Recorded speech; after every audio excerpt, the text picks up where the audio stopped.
Today, yes, I'll be talking about timescale modification and frequency-dependent variation of that. Keep in mind, this is not quantifiable. This is an effect that you can use, and it's just an alternate way of processing to get different audio effects and different processes. So, start with background of timescale modification, so you know where I'm coming from.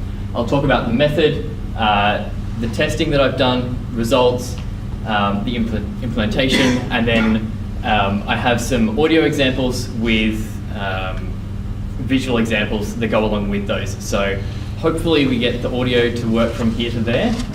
If not, we'll see what we can do. All right, so background, what is timescale modification? How does it work? And I'll give you a brief overview of a common frequency domain method called the phase vocoder. So here we have two signals. The top one is the original recording of some drums, and the bottom signal is a timescaled version. So timescale modification is when you manipulate the length or the playback speed of a signal without changing the frequency components. So in this drum example, the drum hits happen at different times, but the frequencies involved in those stay the same. If you were to have something like a flute recording, you would elongate the notes that the flute are playing if you were slowing it down, but the notes that the person was playing would stay the same.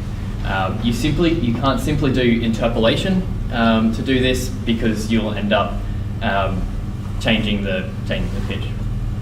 So the general way that timescale modification methods work is on a frame-by-frame basis.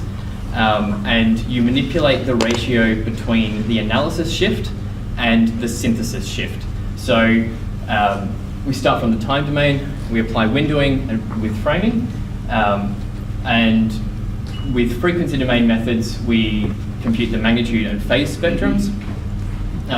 We modify the phase, and I'll come back to that, and then recombine, overlap, and add on the output. So we just kind of take frames, and by manipulating the ratio between the input shift and the output shift, we can change the speed. Of course, by doing that, we then need to ensure that we have phase consistency and coherency through the signal. And so in frequency domain methods, we can calculate how much the phase has progressed in a known amount of time, and then we know how far the synthesis amount of time, and we can adjust the phase to maintain coherency. So this is so here we go, how does it work? So we have the analysis and then the synthesis. So in this example, the analysis, we've got a shift of n on 4, and then with synthesis we have a shift of n on 2. So this would be equivalent to 50% or doubling the length. So we use alpha as the parameter for timescale modification, and SS is the synthesis shift, and SA being the analysis shift. I find that it's easier to understand if you use the inverse of this, because then you can use playback at 50% rather than alpha, which is doubling the length. So it's just kind of either or. So the phase vocoder is the most basic frequency domain method, and there have been many improvements to that, but they haven't been incorporated into this work just yet. So I'll just give a brief overview here. So once we have the phase spectrum for the current frame, we calculate the difference between the phase of the current spectrum and the phase of the previous frame. And that gives us our instantaneous phase. We adjust that to plus minus pi, and then calculate the instantaneous frequency for the sinusoid in the particular bin. We can then calculate how much that sinusoid needs to progress for the new synthesis shift.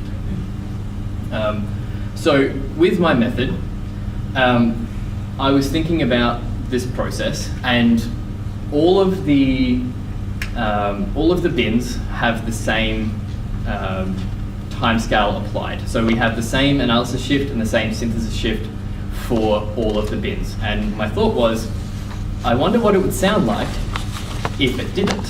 And that's kind of where this kind of research came from. So I'll go through this in the analysis, the modification, and the synthesis of the method, and then I'll look at some optimizations, because this is, if you approach it with it like naively, it's very processor intensive. So instead of taking a single frame from the input signal, I take multiple frames from the input signal at various offsets depending on how far that region of the frequency spectrum should have moved through the file. So the blue boxes are arranged in frequency, but they're a representation of where I'm taking from the signal. They can be all the same, they can have whatever progression we'd like, but we take our regions of frames.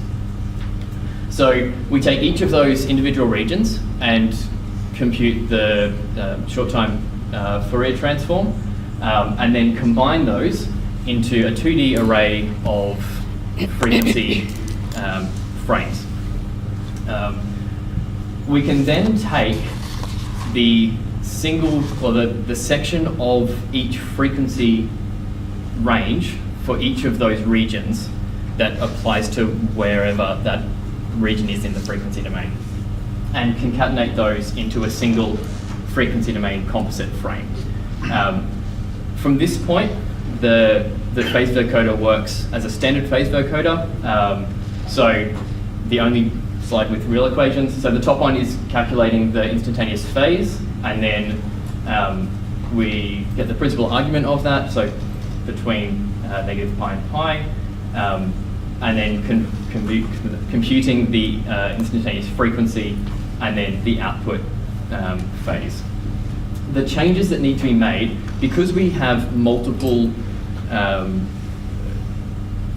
synthesis and analysis shifts, we now have a vector of those values, and so we just apply that vector rather than a single number, which is a fairly simple change.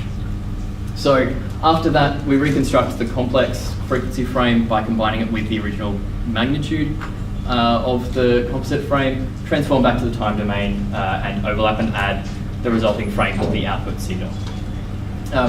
Now, when I was doing this processing, it started off very slow. There are a few optimizations that can be made. So one of those is that if you use a constant synthesis shift size, you can remove some normalization from the process. So if you use a constant for, say, a Hamming window, or for a hand window that I'm using, if you have a shift of n on 4 at the output, it sums to unity. So that means that we can just have a single value for our synthesis shift and adjust the analysis shift for whatever speed we need. I also looked into using single bins versus regions. So for this method, and I'll combine this with the FFT versus DFT.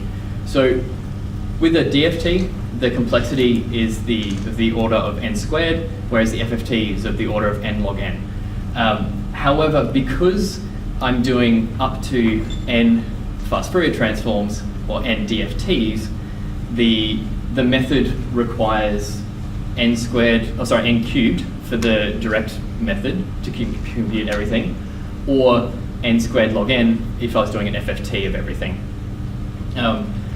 Because I'm only interested in a certain section of the signal, I can reduce the complexity of the direct method back to n squared by only computing the single bin from each DFT. And then the FFT can also be reduced because we only need half of the spectrum. So in addition to that, the FFT method can be optimized by using regions instead of computing every bin, which means that if we have the spectrum and we have 4 regions that we're time scaling, we can do one FFT for this region, one FFT for this, one FFT, and so it reduces the complexity. So I looked into this and have some results on that. I also looked at using a filter bank. So an alternate method to doing this would be to pass the original signal through a filter bank, timescale each of those, and then recombine. And then I compared the direct DFT versus FFTW and an implementation of a radix 2 Cooley-Tukey FFT. And then I've also got some subjective listening to the resulting signals, but there were no opinion scores given to those because it's not designed to emulate something in particular. It's just for fun. So when using a filter bank, the difference in time between the proposed FFT and the filter bank method increased drastically with the number of regions, as you need a filter bank per region. So if you're ending up with 1,000 filters, it becomes very, very complex. When comparing the direct calculation FFTW and radix 2, I was very surprised by the speed of FFTW. I know that it's fastest Fourier transform in the West, but I was really surprised and had to do some. You can do some pre-calculations for the DFT, which allows it to be faster, but it's not a huge difference. So I then compared processing the number of regions and compared that between the FFT and the direct method, because as n increases, you get a difference there. So I found that for my particular CPU, which was a 6-core Xenon processor at 1.9 gigahertz, I found that about 500 regions was the break-even point for using a length of 2048 samples. So if you have less than 500 regions, it makes sense to do the FFT, whereas if you have more than that, it makes sense to individually calculate for each of the regions. And I found that was fairly linear as the frame length changed. So with my software implementation, I had a kind of a think about how it could be best used. Because it's so intensive, I wanted to make sure that there was a way that it was possible to run in real time. So you could have an audio effect in hardware that audio goes into, and then you can manipulate the speed in real time. So this is, there's an audio effect called a graphic equalizer, and normally each of the regions, you can modify the gain for single regions.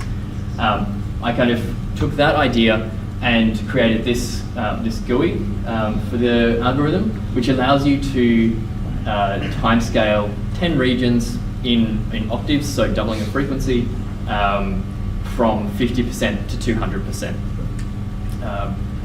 I also have, the implementation allows for up to n on 2 regions, so you can have very fine granularity and control over the signal, or you can have kind of block control. So I have some audio examples. All of the images in the top right-hand corner are the original image, the original signal, and then the large one is the processed signal. So this signal here, I won't play the white noise because we all know what that sounds like. But the processed signal here is setting the timescale linearly from 50% to 200% across the entire frequency range. And hopefully, hopefully it sounds like this. Maybe. Kels, could you unlock the computer? Thanks.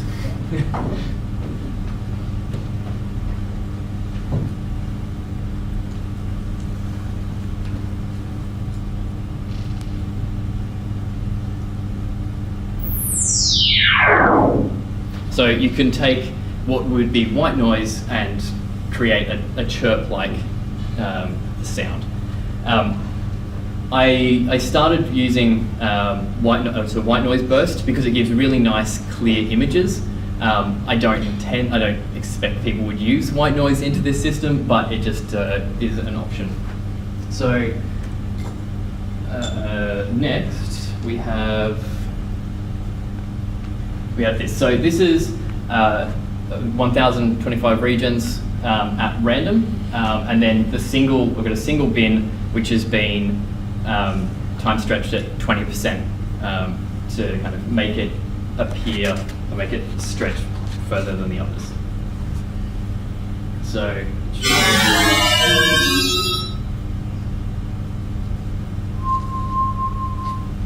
So it's possible to pull single frequencies out of the white noise, and that could be an interesting thing. I then also can do the same thing with regions. So this is 32 regions, and sounds like this. Hopefully.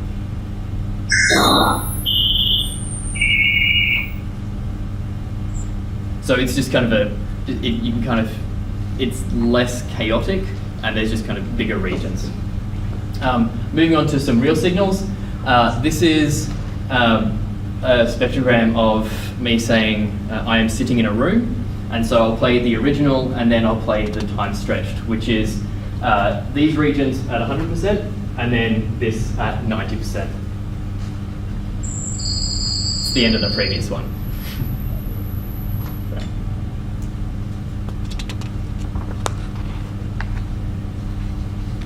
And hopefully. I am sitting in a room. And then the time I am sitting in a room.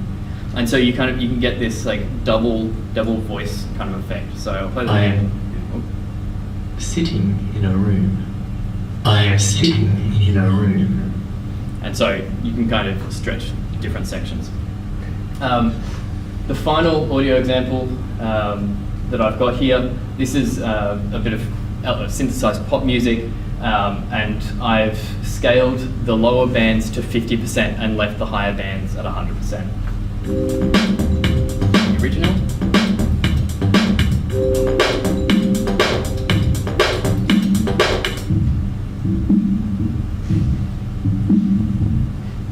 So you can get some interesting musical effects by playing with the ratios between different frequency regions. The final thing that I've got here is it's possible to do reconstruction of sorts. So we had the chirp type sound, and if you apply the inverse timescales to that, it brings you back to a white noise burst. There is some degradation due to the timescale methods being used, but it's still just then it's reversible somewhat. So this could give interesting. I can think of some interesting uses for that. So questions, and all of the source and the precompiled version of the Windows binary are available on my GitHub. So, thank you very much.